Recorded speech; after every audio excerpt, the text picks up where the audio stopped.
Juda ko'p videolarga ko'zimiz tushgan, ya'ni Fransiya chegarasidan bir necha metrlar yursangiz Shveysariyada bo'lib qolasiz deyiladi yoki mana bu Amerika chegarasi bir qadam o'tsangiz Kanadada bo'lib qolasiz deyiladi. Umuman olganda davlatlarning tutashuv nuqtasi doim qiziq bo'lib kelgan. O'zbekistonda ham mana shunday tutashuv nuqtalar bor.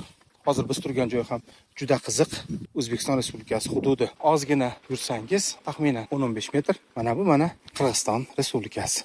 Ozgina yursak, mana bu Tojikiston Respublikasi. Qoyilmisiz? 3 davlatning tutashgan nuqtasi. Mana bu bo'lsa 3 davlatning tutashgan nuqtasiga o'rnatilgan joriy yilning mart oyi oxirida 3 davlat rahbarlarining Xo'jandda bo'lib o'tgan sammitida tuzilgan bitimga ko'ra 3 davlat chegaralari delimitatsiya jarayonlari, ya'ni aniqlashtirish jarayonlari ijobiy yakunlanganligini bir ramzi sifatida do'stlik stellasi bunyod etilgan. Bugun Markaziy Osiyodagi davlatlarning do'stligi, hamkorlikka tayyorligini bir ramzi bo'lib qolmoqda desak, balog'a bo'lmaydi. Bugun bu yerlarni obod qilish ishlari boshlanyapti va bu boradagi dastlabki sa'y-harakatlarni mana chegarachilarimiz boshlab berishyapti. Ular tomonidan mazkur ajratilgan hududga daraxtlar ekilmoqda. Hozircha O'zbekiston tarafidan taxminan oxirgi aholi yashash punkti 20 kilometrlar uzoqlikda, Tojikistonda ham, Qirg'izistonda ham ana shunday vaziyat. Lekin yaqin fursatlarda bu yerning shakli, shamoyili o'zgaradi deyilyapti. Eson bo'lsa ko'rarmiz. Ana shunday gaplar. Lekin stella juda ham ajoyib.